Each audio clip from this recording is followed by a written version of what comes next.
आज के इस वीडियो में मैं एक बुक का फिर से रिव्यू करने वाला हूँ जिसमें आपको नाथ संप्रदाय के बारे में जानकारी मिलेगी। नाथ संप्रदाय के बारे में आप लोगों ने कुछ ना कुछ पहले भी पढ़ा होगा, अगर पढ़ा नहीं होगा तो सुना जरूर होगा। हमारे देश में नाथ संप्रदाय के संबंध में अनेक भ्रांतियां फैली हैं। आज हम जो स्वरूप नाथ संप्रदाय का देखते हैं वह वास्तविक स्वरूप नहीं है। इस वीडियो में मैं नाथ संप्रदाय के प्राचीन स्वरूप और आज के स्वरूप सब पर विस्तार से बात करूंगा। आप लोग इस वीडियो को पूरा देखो, क्योंकि इस वीडियो के अंदर मैं आपको बहुत ही महत्वपूर्ण जानकारी देने वाला हूं। ऐसी जानकारी देने वाला हूं कि जो आपके मन और मस्तिष्क में हलचल पैदा कर देगी। तो चलिए वीडियो की शुरुआत करते हैं, लेकिन उससे पहले मैं आपको बता देता हूं कि यह वीडियो केवल जानकारी की दृष्टि से बनाया गया है। इस वीडियो का उद्देश्य किसी भी धर्म, वंश, परंपरा, संप्रदाय आदि को नीचा दिखाने या उसके अनुयायियों की भावनाओं को आहत करना बिल्कुल नहीं है। इसको आपको ध्यान रखना है। तो सबसे पहले यहाँ पे बात करते हैं गोरखनाथ के परिचय पर कि गोरखनाथ कौन थे। अब गोरखनाथ के बारे में अगर आप जान लोगे तो सब कुछ समझ जाओगे। तो सबसे पहले यहाँ पर मैंने गोरखनाथ के बारे में आपको बताने का प्रयास किया है। और उससे पहले मैं आपको बता दूं कि ये जो आप फोटो में प्रतिमा देख रहे हो, एक मूर्ति आपको दिखाई दे रही होगी, तो गुरु गोरखनाथ की वास्तविक मूर्ति यही है और वे इसी तरह के थे। ये आपको ध्यान रखना है। आजकल हमें जो मूर्ति दिखाई जाती है गुरु गोरखनाथ की, ये बिल्कुल फर्जी मूर्ति है और बनावटी मूर्ति है। वास्तविक मूर्ति से उसका कोई लेना देना नहीं है। यहाँ पर आप ध्यान से देखो, इस मूर्ति को देखो और आजकल जो गुरु गोरखनाथ की मूर्तियां में दिखाई जाती है उस मूर्ति को देखो, जिसमें जमीन आसमान का फर्क है। इसको आपको ध्यान रखना है बहुत अच्छे से। मैं दोबारा ये आपको नहीं बताऊंगा। गोरखनाथ, जिन्हें बाद के ग्रंथों में गोरक्षनाथ भी कहा गया है, इसको आपको ध्यान रखना है। वो एक मठवासी आंदोलन के प्रसिद्ध योगी थे। अब यहाँ पर जोगी और योगी दोनों शब्दों का प्रयोग किया गया है, तो यहाँ पे आपको ध्यान रखना है कि जोगी ही उस समय शब्द प्रचलित था जिस समय गोरखनाथ थे। योगी शब्द बाद का है, और अगर गांव में आप जाओगे तो वहां पर भी जोगी शब्द आज भी प्रचलित है। इसको आपको ध्यान रखना है। गोरखनाथ को योगियों का योगी अर्थात महायोगी भी कहा जाता है, क्योंकि वह अपने समय के सबसे प्रसिद्ध योगियों में से एक थे, जिन्होंने लोगों के अंदर योग की भावनाओं को फिर से जागृत किया था। यहाँ पर बहुत समझने वाली बात है, योग की भावनाओं को फिर से जागृत किया था। गोरखनाथ के गुरु का जो नाम था वो मच्छंद्रनाथ था। मच्छंद्रनाथ के बारे में मैं आपको पिछले वीडियो में पढ़ा चुका हूं। अगर आपने नहीं देखा है तो उसको जाके देख लीजिए, तो वहां से आपको मच्छंद्रनाथ के बारे में जानकारी मिल जाएगी। और मच्छंद्रनाथ को ही भारत में शिव का अवतार माना जाता है और नेपाल में उन्हें बोधिसत्व अवलोकितेश्वर का अवतार माना जाता है। सामने जो आप फोटो देख रहे हो, इसमें एक आपको प्रतिमा दिखाई दे रही होगी भगवान भोलेनाथ की या भगवान शिव की। आप इसको ध्यान से देखें, आपको क्या लग रहा है। हालांकि इसके बारे में मैं एक वीडियो में आपको जानकारी दे चुका हूं, जिसमें मैंने अवलोकितेश्वर के बारे में आपको विस्तार से पढ़ाया था। त्रिलोकनाथ मंदिर है हिमाचल प्रदेश में, जो कि बहुत ही प्रसिद्ध है। वहां ये मूर्ति है। भगवान शिव के सिर पर बुद्ध बैठे हुए हैं। अब बुद्ध क्यों बैठे हुए हैं? क्योंकि बौद्ध धर्म के अनुसार अवलोकितेश्वर को बुद्ध की करुणा का प्रतीक माना जाता है, इसीलिए वो उनके सिर पे बैठे हुए हैं। अब यहाँ पे जब मैंने पिछले वाले वीडियो में इनके बारे में बात की थी तो काफी सारे लोगों ने प्रश्न पूछे थे कि ये आप गलत जानकारी दे रहे हो, यहाँ पर गंगा बैठी हुई है। ऐसा नहीं है, आप त्रिलोकनाथ मंदिर में जाके देख सकते हैं। त्रिलोकनाथ मंदिर का जो प्राचीन नाम है आपको पता है क्या है? टुंडा बिहार है। और बिहार किसके होते हैं सब जानते हैं। बिहार शब्द ही कहां से आया है ये सबको पता है। त्रिलोकनाथ मंदिर में जो हिंदू जाते हैं दर्शन करने के लिए तो उन्हें वो शिव कहते हैं, और बौद्ध भी वहां पे जाते हैं दर्शन करने के लिए तो उन्हें वो आर्य अवलोकितेश्वर कहते हैं। और अवलोकितेश्वर के बारे में बौद्ध धर्म में बड़ी बड़ी कहानियां आपको मिल जाएंगी। उन्हें बोधिसत्व माना जाता है। और मैं आपको यहाँ पे बता दूं कि शिव कोई नाम नहीं है। शिव का अर्थ होता है शांत मन का व्यक्ति, यानी शांत चित्त का व्यक्ति, इसीलिए इनको शिव कहा गया है। बुद्ध की करुणा का प्रतीक इनको माना जाता है। अब यहाँ पे बात आती है कि त्रिलोकनाथ मंदिर का निर्माण किसने करवाया था? क्योंकि कुछ लोग ये भी कहते हैं कि बौद्ध राजाओं ने ये हिंदुओं को बदनाम करने के लिए ऐसी मूर्तियों का निर्माण करवाया है। तो इसका जवाब भी मैं यहीं पे आपको दे देता हूँ। इस मंदिर का जो निर्माण है वो 10वीं शताब्दी की शुरुआत में करवाया गया था। दीवान जारा राणा के द्वारा करवाया गया था। अब ये राणा कौन है? वही है राजपूत, उन्हीं के द्वारा करवाया गया था और वो इन्हें बहुत मानते थे। तो अब इस प्रश्न का जो जवाब है, आप लोग जाके राजपूतों से पूछो, जो राणा हैं उनसे पूछो कि भाई आपके पूर्वज बौद्ध धर्म को इतना क्यों मानते थे और उनकी जो मूर्तियां हैं वो ऐसी क्यों बनाई। ये आप उन लोगों से पूछिए। अगर वो जवाब नहीं देते हैं, इसके बाद मैं आपको जवाब दे दूंगा। सही मायने में तो राजपूतों ने अपना इतिहास लिखा ही नहीं है, क्योंकि उन्हें अपने इतिहास की खुद जानकारी नहीं है। राजपूतों का इतिहास ही दूसरे लोगों ने लिखा है और जिन्होंने लिखा है उन्होंने ऐसा लिखा है कि उस इतिहास को पढ़ के राजपूत भी कंफ्यूज हो गए हैं कि हम कौन हैं। वो अब खुद को नहीं जानते, वो भी अब उन्हीं कहानियों में विश्वास करने लगे हैं जिन कहानियों का कोई अस्तित्व ही नहीं है। लेकिन अगर वो अपने पूर्वजों के द्वारा बनाए गए मंदिरों को जाके ध्यान से देखें तो शायद उन्हें असली इतिहास के बारे में पता चल जाए। खैर, हम यहाँ पे त्रिलोकनाथ के बारे में ज्यादा बात नहीं करेंगे। इस वीडियो में मैं केवल आपको जानकारी देने वाला हूँ नाथ संप्रदाय के बारे में, और नाथ संप्रदाय के बारे में जो जो जानकारी है वो मैं आपको विस्तार से यहाँ पे दूंगा। मच्छिंद्र नाथ के अनुयायियों को जोगी, योगी, दर्शनी, कनफटा आदि के नामों से भी उच्चारित किया जाता है। गोरखनाथ नवनाथ योगियों के समूह में से एक थे। नवनाथों में मच्छिंद्र नाथ, गोरखनाथ, जालंधर नाथ, कान्हापाद, गोहिनीनाथ, भरथरी, रेवन्नाथ या रावलनाथ, चरपटीनाथ, नागनाथ ये नाम मिलते हैं। यहाँ पे एक बात मैं आपको और बताना चाहता हूँ कि नवनाथों के संबंध में कई सूचियां प्रचलित हैं जिनमें नाथों के अलग अलग नाम देखने को मिलते हैं। यहाँ पर मैंने जो नाम लिखे हैं शायद कुछ लोग इससे संतुष्ट ना हों, क्योंकि उन्होंने नवनाथों के बारे में पढ़ा होगा किसी किताब में, तो वहां पर उन्हें दूसरे नाम मिले होंगे। लेकिन इसकी जानकारी मैं आपको पहले ही दे रहा हूं। अलग अलग सूचियां हैं और उनमें अलग अलग नाम हैं। गोरखनाथ के समय को लेकर विद्वान एक मत तो नहीं है। कुछ विद्वान ऐसा मानते हैं कि वो 10वीं शताब्दी में थे, कुछ विद्वान कहते हैं कि 11वीं शताब्दी में थे, कुछ विद्वान कहते हैं 12वीं शताब्दी में थे, कुछ विद्वान कहते हैं 13वीं शताब्दी में थे और कुछ विद्वान कहते हैं कि वो 14वीं शताब्दी में थे। गोरखनाथ के संबंध में मैंने भी कुछ पुस्तकें पढ़ी और नाथ जो संप्रदाय हैं उनके योगियों से भी मैंने पूछा, तो वो तो कहानियां बताते हैं और कहानियां इतिहास नहीं होती हैं। उनके पास भी मूल इतिहास है नहीं, लेकिन इतिहासकार भी इस पे एक मत नहीं है। तो इसीलिए समय को लेकर मैं निश्चित तौर पर नहीं कह पाऊंगा कि इनका जो समय था वो क्या था। सारे जो इतिहासकार हैं, विद्वान हैं, उन्होंने अपने अनुसार इनका जो समय है वो निश्चित करने का प्रयास किया है। गोरखनाथ ने सत्य तक पहुंचने के लिए योग और आत्म निर्णय पर विशेष बल दिया है। उनका ऐसा मानना था, अगर आपको सत्य तक पहुंचना है, सत्य को जानना है, तो आप योग का सहारा लीजिए, उससे अपने निर्णय से फैसला लीजिए, जिसमें हठ योग का सबसे महत्वपूर्ण स्थान है। इसको आपको समझना है। गुरु गोरखनाथ ने कोई समाज में अंधविश्वास नहीं फैलाया था। गुरु गोरखनाथ ने समाज में योग को फैलाया था। लेकिन जिस योग को गुरु गोरखनाथ ने फैलाया था, बाद में उसी योग के विरुद्ध में भक्ति आंदोलन चलाया गया था, ताकि लोग योग की जो परंपरा है उसको भूलकर भक्ति भाव में डूब जाएं, और डूबे और आज तक डूबे हैं। आपको पता है, गुरु गोरखनाथ की विचारधारा के ही विरुद्ध में ये भक्ति आंदोलन चलाया गया था। इसको लेकर गोस्वामी तुलसीदास ने क्या कहा है वो आगे मैं आपको बताता हूँ। गोरखनाथ के हठ योग की आलोचना करते हुए गोस्वामी तुलसीदास ने लिखा है कि गोरखनाथ ने लोगों के अंदर भक्ति भावनाओं को कम कर दिया है। लोग योग के प्रति आकर्षित हो रहे हैं, जिससे लोगों के अंदर भक्ति भावना है वो कम हो रही है। इसीलिए भक्ति आंदोलन बाद में चलाया गया था। यहां से आपको समझ में आया? अभी नहीं आया होगा, आगे हम बात करेंगे, फिर आपको धीरे धीरे समझ में आएगा। हठ योग, इसके संबंध में सबसे जो प्राचीन जानकारी है वो वज्रयानी ग्रंथ अमृत सिद्धि में मिलती है।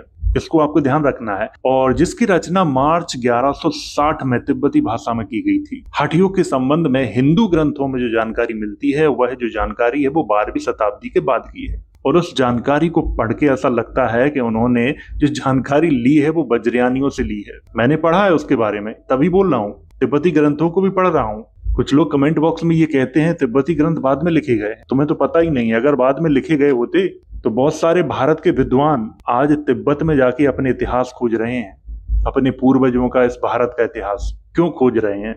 अगर तिब्बती ग्रंथ बाद में लिखे गए हैं तो फिर क्यों खोज रहे हो, मत खोजो, क्योंकि उन्हें भी ये पता है किसका इतिहास पुराना है और किसका इतिहास नया है।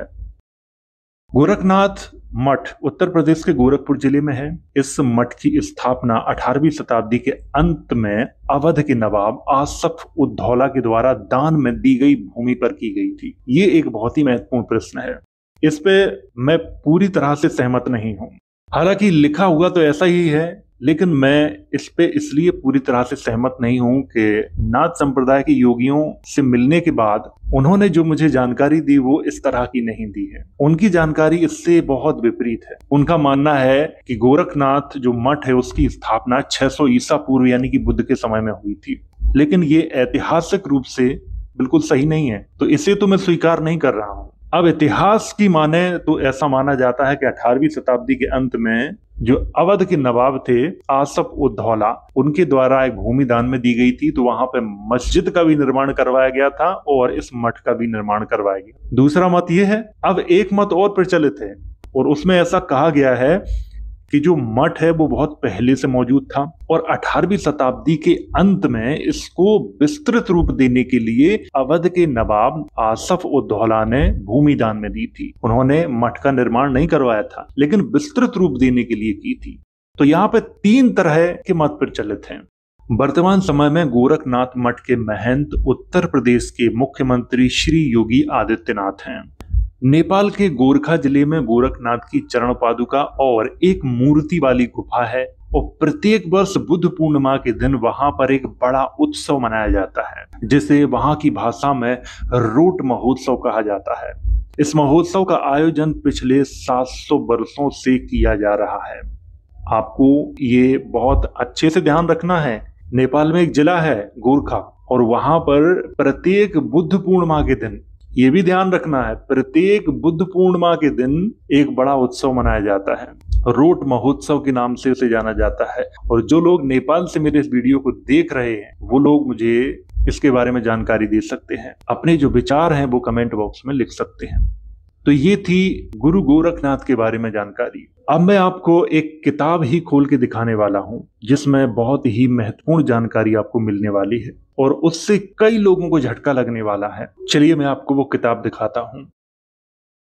सबसे पहले यहां बात करते हैं नाथ संप्रदाय के नाम पर कि इसके कौन कौन से नाम हैं। देखिए, नाथ संप्रदाय के जो नाम हैं वो सिद्ध मत भी इसको कहा जाता है, सिद्ध मार्ग भी कहा जाता है, योग मार्ग भी कहा जाता है, योग संप्रदाय भी कहा जाता है, अवधूत मत भी कहा जाता है, अवधूत संप्रदाय भी कहा जाता है। यहाँ पर इतने सारे इसके नाम मिलते हैं, ये आपको ध्यान रखना है। वैसे इसको अगर मैं नाम देना चाहूं तो मैं इसको नाथ परंपरा कहूंगा। ये एक परंपरा है जो एक गुरु से दूसरे को दी गई है, तो मैं इसे नाथ संप्रदाय न कह के एक परंपरा कहूंगा। अब यहाँ पे कुछ जानकारी है वो मैं आपको बता देता हूँ। संप्रदाय के ग्रंथों को ही लोग सिद्धांत ग्रंथ कहते हैं। नाथ संप्रदाय में प्रसिद्ध है कि शंकराचार्य अंत में नाथ संप्रदाय के अनुयायी हो गए थे। कौन? शंकराचार्य। और उसी अवस्था में उन्होंने सिद्धांत बिंदु ग्रंथ लिखा था। अपने मत को ये अवधूत मत भी कहते हैं। गोरक्ष सिद्धांत संग्रह में लिखा है कि हमारा मत तो अवधूत मत ही है, यानी नाथ संप्रदाय को अवधूत मत भी कहते थे, या आप कह सकते हो ये अलग अलग नहीं है बल्कि एक ही है। इसको भी आपको अच्छे से ध्यान रखना है। गोस्वामी तुलसीदास ने रामचरितमानस के शुरू में ही सिद्ध मत यानी नाथ संप्रदाय के बारे में ऐसा लिखा है कि भक्ति की हीनता, इनमें भक्ति नहीं है। और गोस्वामी तुलसीदास के ग्रंथों से पता चलता है कि वे यह विश्वास करते थे कि गोरखनाथ ने योग को जगाकर भक्ति को दूर कर दिया है, लोगों के अंदर योग को जगा दिया है, जिससे लोगों के अंदर की जो भक्ति है वो खत्म हो गई है, ऐसा गोस्वामी तुलसीदास ने कहा है। इस पे मैं ज्यादा कुछ कहूंगा नहीं। अब यहाँ पे थोड़ी सी जो जानकारी है वो कापालिकों के बारे में है। जानकारी बहुत ही महत्वपूर्ण है, मैं आपको वही जानकारी दे रहा हूं जो बहुत महत्वपूर्ण है। कापालिकों के 12 आचार्यों में जो प्रथम नाम आता है वो आदिनाथ का आता है। आदिनाथ को शिव भी कहा जाता है, कुछ विद्वान ऐसा नहीं मानते हैं, लेकिन यहाँ पे आदिनाथ का नाम आता है और नाथ संप्रदाय में भी प्रथम जो नाम आता है वो आदिनाथ का ही आता है। ये आपको ध्यान रखना है। 12 शिष्यों में से कई नाथ मार्ग के प्रधान आचार्य हैं। फिर शाक्त मार्ग जो तंत्रानुसारी है उसके उपदेष्टा भी नाथ ही हैं। नाथों ने ही तंत्रों की रचना की है, क्योंकि षोडश नित्या तंत्र में शिव ने कहा है कि मेरे कहे हुए तंत्र को ही नवनाथों ने लोक में प्रचार किया है। शाक्त मत के अनुसार 4 प्रधान आचार हैं, वैदिक, वैष्णव, शैव और शाक्त। शाक्त आचार भी 4 प्रकार के हैं, वामाचार, दक्षिणाचार, सिद्धांताचार और कौलाचार। अब सठ संभव रहस्य नामक ग्रंथ में बताया गया है कि वैदिक आचार्यों से जो वैष्णव हैं आचार्य वो श्रेष्ठ हैं। यहाँ पर ध्यान देने वाली बात है, जो वैदिक आचार हैं वो इतने श्रेष्ठ नहीं हैं। उनसे श्रेष्ठ कौन है? वैष्णव हैं उनसे श्रेष्ठ। और वैष्णवों से श्रेष्ठ कौन है? गाणपत्य हैं। और उससे श्रेष्ठ कौन है? सौर हैं। और उनसे भी श्रेष्ठ कौन है? शैव हैं। और शैवों से श्रेष्ठ कौन है? शाक्त आचार्य हैं। और शाक्त आचारों में भी वाम, दक्षिण और कौल उत्तरोत्तर श्रेष्ठ हैं, और कौल मार्ग ही अवधूत मार्ग है। इस प्रकार तंत्र ग्रंथों के अनुसार भी कौल या अवधूत मार्ग श्रेष्ठ है, इसीलिए शाक्त तंत्र भी नाथा अनुयायी ही हैं। तो यहाँ पर श्रेष्ठता की बात की गई है, कौन श्रेष्ठ है और कौन श्रेष्ठ नहीं है। वैदिक श्रेष्ठ नहीं है, ये बहुत नीचे के हैं। नाथ जो हैं वो बहुत श्रेष्ठ हैं, ऐसा यहाँ पे बताया गया है, मैं नहीं कह रहा हूं, ऐसा यहाँ पे कहा गया है। सामने आपके लिखा हुआ है, आप पढ़ सकते हो इसको। यहाँ पर सुझाया गया है कि ग्रंथ का वास्तविक नाम चर्याश्चर विनिश्चय होना चाहिए। इसमें 84 बौद्ध सिद्धों में से 24 सिद्धों के रचित पद संग्रहित हैं। एक सिद्ध हैं कान्हूपाद, या उन्हें कृष्णपाद कहा जाता है। इनके रचित 12 पद उक्त संग्रह में पाए जाते हैं, और सबसे अधिक जो पद हैं वो इन्हीं के हैं। किसके? कान्हूपाद के। ये कान्हूपाद अपने को कापाली या कापालिक कहते हैं। एक पद में उन्होंने अपने गुरु का नाम जालंधरी दिया है। हम आगे चलकर देखेंगे कि जालंधर पाद नाथ संप्रदाय के बहुत प्रसिद्ध आचार्य थे। परवर्ती परंपरा के अनुसार भी कान्हूपाद या कानपा जालंधर नाथ के शिष्य बताए गए हैं। मानिक चंद्र के मैनामतीर गान में इन्हें नाथपंथी योगी जालंधर नाथ का शिष्य बताया गया है। इन्हीं जालंधर नाथ का नाम हाड़ीपा या हल्लीकपाद भी है। जालंधर नाथ ने कोई सिद्धांत वाक्य नामक संस्कृत पुस्तक भी लिखी थी। वह पुस्तक अब उपलब्ध नहीं है, पर एक श्लोक से पता चलता है कि जालंधर नाथ नाथ मार्ग के अनुयायी थे।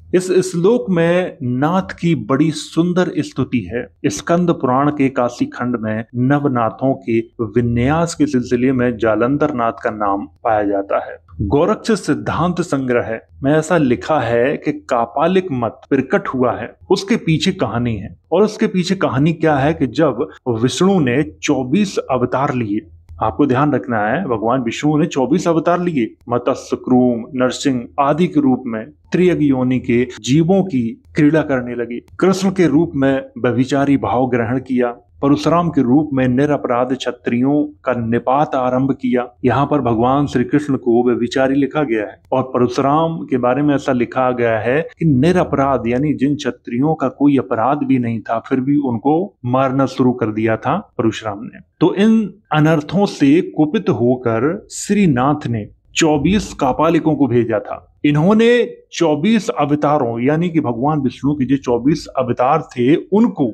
युद्ध करके उनका सिर काट कर धारण किया, इसीलिए ये लोग कापालिक कहलाए।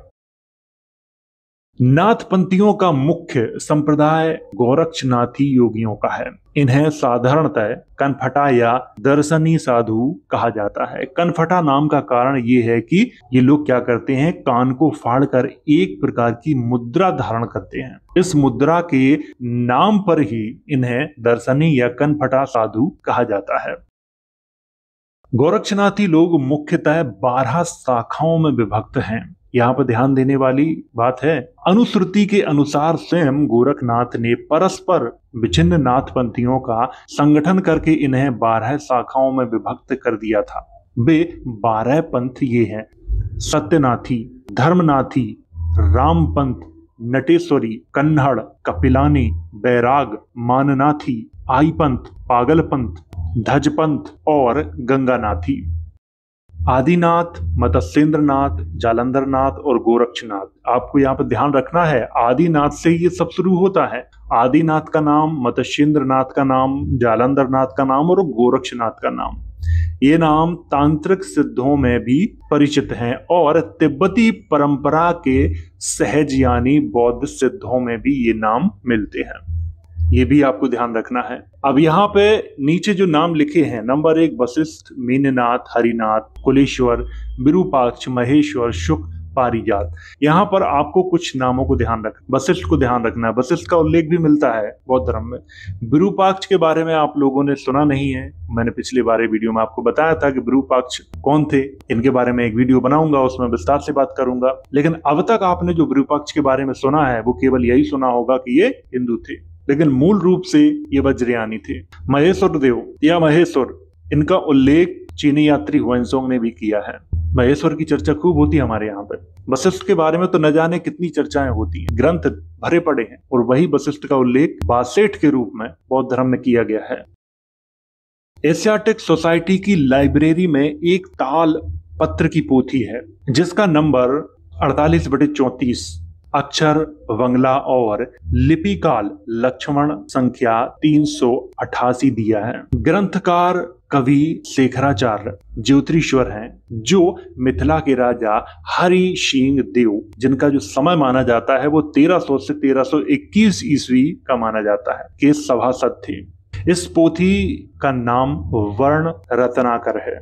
इस पोथी में 84 नाथ सिद्धों की तालिका दी हुई है। सबसे जो पुरानी तालिका है वो यही है जिसे मैं अभी आपको दिखाने वाला हूं, लेकिन इससे भी पुरानी कौन है? इससे भी पुरानी है वज्रयानियों के पास में। अब होता क्या है कि यहाँ के जो इतिहासकार हैं वो अपने जाति से बेचारे परेशान हैं, तो वो वज्रयानियों को बाद में प्रस्तुत ऐसे करते हैं कि जैसे वज्रयानियों का उदय अंग्रेजों के शासनकाल में हुआ हो, ऐसे प्रस्तुत करते हैं उन्हें। लेकिन उन्हें पता नहीं है कि वज्रयानी तुमसे पहले थे, उनके पुराने ग्रंथ हैं। अगर तुम्हारे ग्रंथ पुराने होते तो यहाँ के विद्वान तिब्बत जाके अपना इतिहास नहीं ढूंढ रहे होते। वो इसीलिए ढूंढ रहे हैं क्योंकि उन्हें पता है कि यहाँ कौन बड़ा है और कौन छोटा है। लेकिन ये है कि यही बात सामान्य जनता को पता नहीं है, वो बेचारी भ्रमित रहती है, और ये लोग जानते हुए भी ये बात उन्हें बताते नहीं है। अब यहाँ पे आपको ये नाम दिखाई दे रहे होंगे, एक तरफ नाथ सिद्धों के नाम है और एक तरफ सहज यानी सिद्धों के नाम है। पिछले वीडियो में मैंने आपको वज्रयानी जो थे, जो तिब्बती ग्रंथों में मुझे नाम मिले थे, वो मैंने आपको दिखाए थे। ये भी तिब्बती ही हैं, लेकिन इनमें आगे पीछे हैं और कुछ भी नहीं है। आगे पीछे किया गया है और कुछ नहीं किया गया है, ये आपको ध्यान रखना है। यहाँ पे मीननाथ का नाम पहले दिया गया है, किसमें? नाथ सिद्धों में। और मीननाथ को ही मच्छंद्रनाथ कहें या मत्स्येंद्रनाथ कहें, वो कहा जाता है। और वज्रयान में मीननाथ का पहला नाम नहीं है। वज्रयान में भी 2 सूचियां हैं। एक जो सूची यहाँ पे दी गई है ना, ये राहुल सांकृत्यायन ने दी है। इसको यहाँ पे मैं दिखा रहा हूं। इसमें जो पहला नाम है वो लूहीपाका है और दूसरा है लीलापाका, और यहाँ पे दूसरा है गोरक्षनाथ का। ये आपको ध्यान रखना है। और मीनपाका जो नाम यहाँ पे दिया है वो 8वें नंबर पे दिया है। विरूपा का नाम दिया है। सारे के सारे इधर से उधर ट्रांसफर किए गए हैं और कुछ भी नहीं है। आपको ये ध्यान रखना है बहुत अच्छे से कि वज्रयान में जिन 84 सिद्धों की बात करी गई है उनमें से अधिकतर आपको नाथ संप्रदाय में मिल जाएंगे, और उन्हीं को आजकल कॉपी कर करके लोगों में प्रचारित किया जा रहा है कि ये हमारे थे, ये हमारे थे। और यहां पर सबसे महत्वपूर्ण बात क्या है जानते हो? कि नाथ संप्रदाय में जो 84 सिद्धों की बात करी गई है, जो सबसे प्राचीन सूची है, मैं उसकी बात कर रहा हूं, उसमें केवल 76 नाम ही मिलते हैं। 84 नाम है ही नहीं। 84 नाम कहाँ है? वो वज्रयान में है। लेकिन इनमें एक परंपरा प्रचलित है नाथ संप्रदाय में कि हमारे 84 सिद्ध थे, लेकिन संख्या 84 नहीं है, केवल 76 ही हैं। और सबसे पुरानी वाली सूची की बात कर रहा हूं मैं। आजकल तो इन्होंने 84 बना रखे हैं, मैंने पढ़े हैं, मैं उनकी बात नहीं कर रहा हूं। ये चीज आपको ध्यान रखनी है। नाथ परंपरा में आदिनाथ के बाद सबसे महत्वपूर्ण आचार्य मत्स्येंद्र नाथ ही हैं, यानी मच्छंद्र नाथ ही हैं। हमने यह पहले देखा है कि आदिनाथ शिव का ही नामांतर है। मानव गुरुओं में मत्स्येंद्र नाथ ही इस परंपरा के सर्वप्रथम आचार्य हैं। ये गोरक्षनाथ के गुरु थे। नेपाली अनुश्रुति के अनुसार ये अवलोकितेश्वर के अवतार थे। कौन? मत्स्येंद्र नाथ यानी मच्छंद्र नाथ। और मैं आपको बता चुका हूं कि अवलोकितेश्वर कौन है। बौद्ध धर्म में एक बोधिसत्व माना जाता है और भारत में उन्हें शिव कहा जाता है। और इसका सबसे बड़ा अगर आपको उदाहरण देखना है तो हिमाचल प्रदेश का त्रिलोकनाथ मंदिर है। वहां पे आप जाके देख सकते हो। वहां पे एक शिलालेख भी है, उसको भी पढ़ लेना ताकि आपका कंफ्यूजन दूर हो जाए। अब यहाँ पे थोड़ी सी बात करते हैं हठ योग के बारे में। शास्त्र ग्रंथों में हठ योग साधारणतः प्राण निरोध प्रधान साधना को ही कहते हैं। सिद्ध सिद्धांत पद्धति में हा का अर्थ सूर्य बताया गया है और ठा का अर्थ चंद्र बताया गया है। सूर्य और चंद्र के योग को ही हठ योग कहते हैं। ये बात बिल्कुल सही है। एक ग्रंथ और है जिसका नाम है हठ प्रदीप का। उसके अनुसार भी ऐसा कहा गया है कि हा का जो अर्थ है वो पिंगला नाड़ी है, यानी कि जो नाक है उसके दाएं तरफ से जो हवा आती है उसको पिंगला नाड़ी कहते हैं। कभी कभी कुछ लोग इसे सूर्य नाड़ी भी कहते हैं। और ठा का अर्थ है जो इड़ा नाड़ी। इड़ा का मतलब है जो नाक के बाएं तरफ, उसको इड़ा नाड़ी कहते हैं। जैसे कुछ लोग चंद्र नाड़ी भी कहते हैं। सूर्य नाड़ी घनात्मक ऊर्जा का प्रतीक है और चंद्र नाड़ी ऋणात्मक ऊर्जा का प्रतीक। ऐसा कहाँ लिखा है? हठ प्रदीप का नामक ग्रंथ में लिखा है। उसके अनुसार ही मैं आपको बता रहा हूं। अब यहाँ पे बहुत ही महत्वपूर्ण मैं बात करने वाला हूं। गोरक्षनाथ के समसामयिक और परवर्ती सिद्ध नाथ पंथ के 84 सिद्धों में से कई वज्रयानी परंपरा के सिद्ध हैं। अब आपको पता चला नाथ पंथ में जिन 84 सिद्धों की बात की जाती है उनमें से कई सिद्ध हैं जो कि मुख्य हैं, वो वज्रयान परंपरा से हैं। थोड़ी थोड़ी जानकारी मैं सबके बारे में दूंगा। यहाँ पे पहला जो नाम आया है वो चौरंगी नाथ का आया है। तिब्बती परंपरा में गोरक्षनाथ के गुरु भाई थे ये। इनकी लिखी कही जाने वाली एक पुस्तक प्राण संकली पिंडी के जैन ग्रंथ भंडार में सुरक्षित है। इसमें इन्होंने अपने को राजा सालवाहन का बेटा मच्छेंद्र नाथ का शिष्य और गोरखनाथ का गुरु भाई बताया है। किसने? चौरंगी नाथ ने। अब दूसरा जो नाम आता है चामरी नाथ का। संभवतः में लिखा है तिब्बती परंपरा के 64वें सिद्ध चमरिप्पा के अभिन्न है, जिन्हें मगध देश का रहने वाला घी विक्रेता बनिया जाति में उत्पन्न और गोरखनाथ का परवर्ती बताया गया है। लेकिन यहाँ पे एक बात कही गई है वो बिल्कुल गलत कही गई है। इन्हें बनिया जाति से जोड़ा गया है जो कि बिल्कुल गलत है। हाँ, मगध के थे ये सही है। यहाँ पर जो जाति का उल्लेख किया गया है ये सही नहीं है। अब यहाँ पे बात करते हैं तंतीपा के बारे में। 13वें वज्रयानी सिद्ध तंतीपा हैं। इन्हें तिब्बती परंपरा में मगध देश का ब्राह्मण और जालंधर पाद का शिष्य कहा जाता है। मैं थोड़ी थोड़ी जानकारी यहाँ पे आपको दे रहा हूँ। यहाँ पर राहुल जी जो लिखा हुआ है, यहाँ पर राहुल सांस्त्यायन की बात की गई है। उन्होंने इन्हें मगध देश का ब्राह्मण लिखा हुआ है और उसी को कॉपी करके इस किताब में लिखा गया है। अब यहाँ पे दारिपा की बात कर लेते हैं। दारिपा वज्रयानी सिद्ध दारिक पास से अभिन्न हैं। इन्हें उड़ीसा का राजा बताया जाता है। उड़ीसा के जो राजा थे दारिपा, उनकी ही यहाँ पे चर्चा की गई है। विरूपा के बारे में बात करें, विरूपा को विरूपाक्ष के नाम से भी जाना जाता है। ये आपको ध्यान रखना है। ये एक वज्रयानी सिद्ध थे, गोरक्षनाथ और कानिपा के समकालीन थे और नागबोधि के ये शिष्य थे। और विरूपाक्ष के मंदिर के बारे में आप सर्च करना गूगल पे तो आपको क्या दिखाई देता है? आपको वहां पे कहीं भी वज्रयान लिखा दिखाई नहीं देगा, क्योंकि गूगल पे जिन लोगों ने जो जानकारी लिखी है विरूपाक्ष के बारे में वो सही नहीं लिखी है। इसीलिए मैं बहुत जल्द विरूपाक्ष के बारे में एक वीडियो बनाने वाला हूं। अब यहाँ पे बात करते हैं कामरी के बारे में। ये भी एक वज्रयानी सिद्ध थे और इनकी जो जाति लिखी है वो लोहार लिखी है। ये आपको ध्यान रखना है। अब यहाँ पे बात करते हैं कनखल के बारे में। ये भी एक वज्रयानी सिद्ध थी। ये एक महिला थी, यहाँ पर सिद्ध योगिनी लिखा है, आपको ध्यान रखना है ये। और इन्हें कानिपा की शिष्या बताया जाता है, यानी कान्हापाद की शिष्या बताया जाता है। अब यहाँ पे मेखल की बात करते हैं। सिद्ध योगिनी थी ये, मेखलापा इनका नाम मिलता है। ये भी कानिपा की शिष्य थी। और आपको ये चीज ध्यान रखनी है कि यही मेखल की जो पूजा है वो तिब्बत में छिन्नमस्ता देवी के रूप में की जाती है, और छिन्नमस्ता देवी के रूप में इनकी पूजा भारत में भी की जाती है। 10 महाविद्याओं के बारे में आपने पढ़ा होगा, क्योंकि मैंने पिछले वाले वीडियो में आपको बताया था, जब मैंने काली माता के बारे में आपको बताया था, तब वहां पे छिन्नमस्ता की भी मैंने चर्चा करी थी, छित्रमस्ता के रूप में। आपको ध्यान आया? यही है वज्रयानी देवी। काली माता कहें या तारा देवी कहें, उनका अगर आपको मूल इतिहास जानना है तो वज्रयान में जाके पढ़ो, वही मिलेगा आपको। यहाँ तो सिर्फ कहानियां प्रचलित हैं उनके संबंध में, और कहानियों से आप इतिहास नहीं जान सकते। अब यहाँ पे बात करते हैं धोबी के बारे में। ये भी एक वज्रयानी सिद्ध थे, धोबी कुल में ये उत्पन्न हुए थे। अब यहाँ पर नागार्जुन के बारे में बात करते, महायान मत के प्रसिद्ध नागार्जुन, जिनके बारे में आप लोगों ने जरूर पढ़ा होगा। लेकिन यहाँ पर जिस नागार्जुन की बात की गई है वो नागार्जुन अलग है, ऐसा अल्बेरुनी के अनुसार है। 2 नागार्जुन की बात यहाँ पे की गई है, ये भी आपको ध्यान रखना है। साधनमाला में कृष्णाचार्य की कुरुकुल्ला साधना का उल्लेख, इस कुरुकुल्ला को ध्यानी बुद्ध की अभिव्यक्ति से उद्भूत बताया गया है। किससे? ध्यानी बुद्ध की अभिव्यक्ति से उद्भूत बताया गया है। कौन सी साधना? कुरुकुल्ला साधना। डॉक्टर विनय तोष भट्टाचार्य का अनुमान है कि कुरुकुल्ला की उपासना के प्रथम प्रवर्तक सबरपाद नामक सिद्ध हैं, जिनका समय 7वीं शताब्दी सन ईस्वी का मध्य भाग है। ये नागार्जुन के शिष्य थे। नागार्जुन ने भी एक विशेष देवी एक जटा की उपासना का प्रवर्तन किया था। साधनमाला में बताया गया है कि इस एक जटा देवी की साधना को नागा अर्जुन पाद ने भोट देश यानी कि तिब्बत से उद्धार किया था। इसी देवी का एक नाम महाचीन तारा भी है। तारा की उपासना ब्राह्मण तंत्रों में भी विहित है। साधनमाला में कुरुकुल्ला के भी अनेक रूपों का वर्णन है, जिनमें एक रूप है तारोद्भवा कुरुकुल्ला। इस प्रकार कुरुकुल्ला, एक जटा और तारा की उपासनाओं में कोई संबंध स्पष्ट ही मालूम होता है।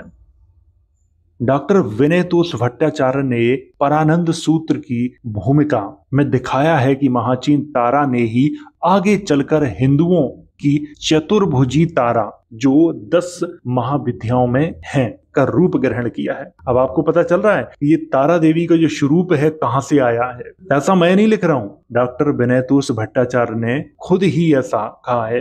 हिंदू तंत्रों की उग्रा, महोग्रा, वज्रकाली, सरस्वती, कामेश्वरी आदि देवियों को तारा का ही अभिव्यक्ति बताया गया है। 10 महाविद्याओं में छिन्नमस्ता को बौद्ध वज्रयोगिनी का समशील बताया गया है, और कहा गया है कि इसकी उपासना के भी मूल प्रवर्तक सबरपाद ही थी। ऐसा जान पड़ता है कि कृष्णपाद या कृष्णाचार्य इस देवी के उपासक थे। कृष्णाचार्य की शिष्या मेखलापा तिब्बत में छिन्नमस्ता के रूप में पूजी जाती हैं। इससे 2 बातों का अनुमान होता है। प्रथम तो कृष्णाचार्य का समय निश्चित रूप से सबरपाद के बाद सिद्ध होता है, और दूसरा यह कि परवर्ती शाक्त मत के विकास में इनका बहुत बड़ा हाथ है। यहाँ से आपको काली माता के संबंध में भी कुछ जानकारी प्राप्त हुई। काली माता के संबंध में आज हमारे समाज में जो कहानियां प्रचलित हैं ये ज्यादा पुरानी नहीं हैं। अगर आप मच्छंद नाथ के बारे में अच्छे से पढ़ोगे तो वहां पे जयंती मंगला काली के बारे में सब में जिक्र किया गया है, और आज हम सबको ये बताया जाता है कि ये तो 1,96,00,000 ईसा पूर्व की घटनाएं हैं। अब यहाँ पर बात करते हैं सबर के बारे में। इस नाम के 2 सिद्ध हो गए हैं। एक राजा धर्मपाल, जिनका जो समय माना जाता है वो 769 से 809 ईस्वी के मध्य में माना जाता है, कि कायस्थ लूहिबा के गुरु, और दूसरे 10वीं शताब्दी के सिद्ध हैं। दोनों को एक दूसरे से घुला मिला दिया गया है, और सवर के लिखे अनेक ग्रंथ भोट यानी कि तिब्बत अनुवाद में सुरक्षित हैं। और पंडित हर प्रसाद शास्त्री ने इनकी पुस्तक वज्र योगिनी साधन के आधार पर अनुमान किया है कि ये उड़ीसा के राजा इंद्रभूति और उनकी कन्या लक्ष्मीकरा के दल के आदमी थे। इन लोगों ने उड़ीसा में वज्रयान का बड़ा प्रचार किया था। आज आप जो उड़ीसा में जो देखते हो, बंगाल में देखते हो, या आसाम में जो देखते हो, इसमें वज्रयानियों का एक बहुत बड़ा हाथ है। आप ऐसा भी कह सकते हैं कि उन्हीं का ये परिवर्तित रूप है। अब यहाँ पे बात करते हैं शांति के बारे में। वज्रयानी वाराह सिद्ध से अभिन्न इस नाम के अनेक सिद्ध हुए हैं, परंतु 10वीं शताब्दी में एक बहुत बड़े पंडित विक्रमशिला विहार के द्वार रक्षक पंडित के रूप में नियुक्त थे। उनका नाम भी शांतिपाद था। संभवतः नाथ सिद्ध यही होंगे। राहुल सांस्कृत्यायन ने इनके बारे में लिखा है, मगध देश का इन्हें ब्राह्मण बताया गया है। ये इतने बड़े विद्वान थे कि इन्हें लोग कलिकाल सर्वज्ञ कहा करते थे। बौद्ध दर्शन पर इनके लिखे अनेक ग्रंथ थे जो भोट यानी कि तिब्बत अनुवाद में ही शेष रह गए हैं। और राहुल सांकृत्यायन के अनुसार माना जाए तो ये वज्रयानी सिद्धों में इतने जबरदस्त विद्वान थे कि कोई और दूसरा था नहीं। अब यहाँ पे थोड़ी सी मैं जानकारी आपको और देना चाहूंगा भर्तृहरि के बारे में। भर्तृहरि का एक नाम और मिलता है जो कि वास्तविक है भर्तृहरि, ये आपको ध्यान रखना है। और एक कहानी में ऐसा बताया गया है कि अपनी पतिव्रता रानी पिंगला की मृत्यु के बाद ये गोरक्षनाथ के प्रभाव में आकर इन्होंने क्या कर दिया था कि राजा थे, कहाँ के राजा थे, उज्जैन के राजा थे, तो इन्होंने अपना राजपाट छोड़ दिया था और यानी अपने भाई विक्रमादित्य को दे दिया था राजपाट। उज्जैन में एक विक्रमादित्य नाम का राजा 1106 से 1126 तक राज्य करता रहा। यहाँ पर 1706 लिखा है, यहाँ पर टाइपिंग में मिस्टेक है, यहाँ पर 1106 से 1126 तक राज्य करता रहा। और यहाँ पर जो चंद्रगुप्त द्वितीय लिख दिया है ये भी गलत है। ये 1106 से 1126 के मध्य में कोई विक्रमादित्य नाम का राजा था उज्जैन का, उसकी यहाँ पे बात की गई है। तो आपको ये ध्यान रखना है भर्तृहरि उज्जैन के राजा थे, गोपीचंद बंगाल के राजा थे जो कि पाल वंशीय राजा थे, ये भी आपको याद रखना है। और भर्तृहरि की बहन मैनावती इनकी माता थी। यानी कि पाल वंश के राजाओं में और उज्जैन के राजाओं में वैवाहिक संबंध थे, इससे ये भी जानकारी मिलती है। तो ये तो थी जानकारी नाथ संप्रदाय के बारे में। इस वीडियो से आपको बहुत कुछ जानकारी मिली होगी और बहुत सारे आपके दिमाग में प्रश्न भी पैदा हो गए होंगे। जो प्रश्न पैदा हुए आप उन प्रश्नों को पूछ सकते हो कमेंट बॉक्स के माध्यम से, आप उन प्रश्नों को मुझसे पूछ सकते हो। उन प्रश्नों का जवाब मैं किसी न किसी वीडियो में आपको अवश्य दूंगा। और मैं आपको कई बार ये बता चुका हूं कि नाथ संप्रदाय के जो सिद्ध थे सबसे पुराने वाले, जैसे मत्स्येंद्रनाथ जिन्हें मच्छंद्रनाथ भी कहा जाता है या गोरखनाथ, ये मूल रूप से वज्रयानी थे। लेकिन आजकल इनको जो प्रचारित किया जाता है कि नहीं ये हिंदू थे फलाना थे, ऐसा बिल्कुल नहीं है। क्योंकि 84 जो महासिद्धों की सूची पाई जाती है सबसे पुरानी, उसमें केवल 76 नाम है। और सबसे पुरानी जो सूची मिलती है वो वज्रयान में मिलती है, वहां जाके देख लो, वहां आपको सबके नाम मिलेंगे। मच्छंद्रनाथ का मिलेगा, गोरखनाथ का मिलेगा, जालंधरनाथ का मिलेगा, कान्हापाद का मिलेगा, विरूपाक्ष का मिलेगा, और न जाने कितने सिद्ध हुए उनके नाम आपको वहां पे मिल जाएंगे। पिछले वीडियो में भी कुछ मैंने नाथ सिद्धों के बारे में चर्चा की थी। तो आज के वीडियो में बस इतना ही। अगर आपको वीडियो पसंद आया है तो इसे लाइक करें, शेयर करें। वीडियो देखने के लिए धन्यवाद।